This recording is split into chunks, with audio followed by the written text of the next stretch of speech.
ABC Wide Bay. Our book review this morning is The Criminal Class by Paul A. McNamara. Good morning to you, Paul. Good morning, Rick. How are you? Going well. Enjoyed the read. So I've got a few questions here that people probably would like to know the answers to. Paul, we hear a lot about the code among thieves. There's a code within the prison system, and the lowest standing reading your book is to be called a dog. Yes, that's definitely right. If you've been called a dog, that's something they take offence to immediately. You can be criticised for a lot of things, but if you're called a dog, that's something they'll definitely react to. Paul, your position as an educator in the corrections centre was constantly questioned, under threat. That must have added a lot of pressure to you in an already pressurised job?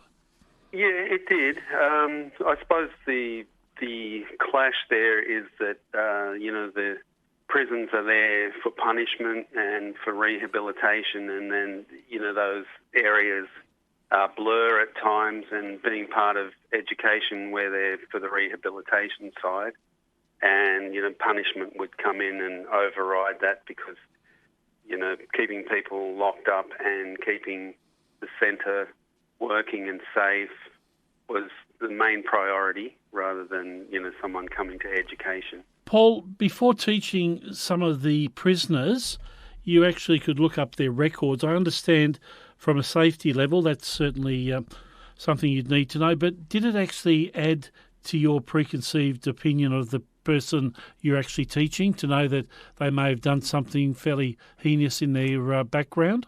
Yes, it did. It was it was probably helpful if you didn't know sometimes who you were dealing with and just take them on face value as another person. But sometimes because people would be applying to do external courses and things like that, so you needed to know, for instance, if they wanted to do a course in chemistry and they were a drug manufacturer, yeah. That would be a clash that you couldn't approve, kind of thing.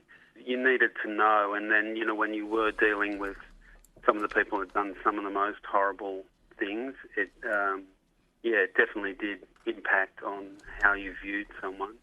But also on that, you could be on a bus or a train with someone and in the carriage, and, you don't know what they've done before, so it was sort of, helpful in a way as well. Paul, it gave a great insight into the prison system. I liked the way you wrote the book. It was nice, basic language, nice interpretation, and you're also giving some examples, talking about particular prisoners. Some of the chapters flowed in. One that really was quite sad, but it was indicative of the whole system, is the prisoner Baxter, who was obviously a career criminal, and that little scene where he was coming to the end of his sentence, he was all geared up, but it was rather sad. Can you take us through that one, the conversation? And I know there was a chap there who was rather cynical, and you were looking at the positive sides, but alas, he ended up coming back into the system. Yeah. So there was this fella who, like you say, he was a career criminal all his life, had been in and out, and when he had the opportunity for parole, and we had a little meeting there, and he was talking to the prison guards about, what he was going to do now and how he was going to turn his life around and all that kind of stuff. And the prison officers have heard it over and over and over, and they become quite cynical to it. So he was then appealing to me, about this is how he was going to change his life. And I was hopeful for him, but, a few weeks later I saw him again inside. And, I suppose that's, the part of the book is just that endless cycle for a lot of people, and the recidivism rates and things like that. And you try to see the best in someone, and often, you'll be proven wrong. Paul, you're on the inside, so you saw everything, warts and all, the good, the bad, the ugly. I know this is a complex question, but you're in a position to know more than most. Is the prison system for rehabilitation or to keep society protected from the convicted criminals within the system? Do you really think, looking back on the highs and lows, and you've been through it even in your day-to-day work, do you think the system's working?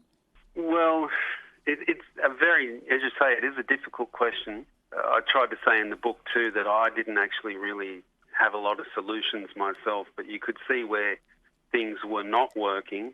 But obviously, if somebody's like a mad, crazy murderer, you don't want them on the streets either, so you need to have some place for them. But the thing that's always came up to me was that to put all your bad eggs together, like what kind of influence are they going to have on each other, especially for younger guys, like to be 18, 19, turn up into that kind of system. There's no real pro-social model. Yeah, so that bit between, protecting society and punishing someone and then trying to change someone's behaviour is a very difficult balance. And I wouldn't say it's working because, the recidivism rates are high. ABC Wide Bay speaking to Paul A. McNamara. The name of the book is The Criminal Class.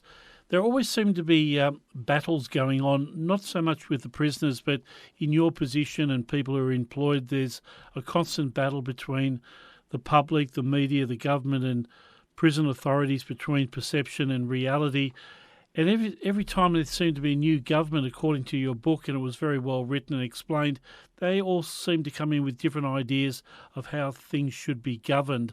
And then all of a sudden, if there were deaths in custody, it re-energised more debate. Would that be a fair assumption of it, Paul? Yeah, that's would be fair. And there are all those different competing forces within the system. Yeah, like you were saying there, with when elections come up, people want to show that they're tough on crime, so people get locked up more and those kind of things. And then there's other times when you're trying to push rehabilitation more. There's competing forces within the prison system, for workers, and when we would have people in education and we would be taking them away from work, that was always the competing force. There's a lot of internal and external competing forces within it. Paul, you're obviously qualified. You could have gone into other sectors. What was it about the position of helping prisoners or teaching prisoners that was so attractive to you? It sort of came about by, just happenstance, really. I didn't actually know that there were teaching positions in jail. And back when I applied for the position, it was in the paper, in the newspaper. I just thought I would check it out and give it a try. And, a lot of the time you feel like you're hitting your head against the wall, but, you do have wins as well, and that sort of keeps you going. Well, the thing about your book, you're insightful, you haven't held back, and I think we're all fascinated what goes on in prison, and you certainly brought a lot of it to light. Paul, thanks very much for joining us on ABC Wide Bay. Thanks, Rick. It's been a pleasure.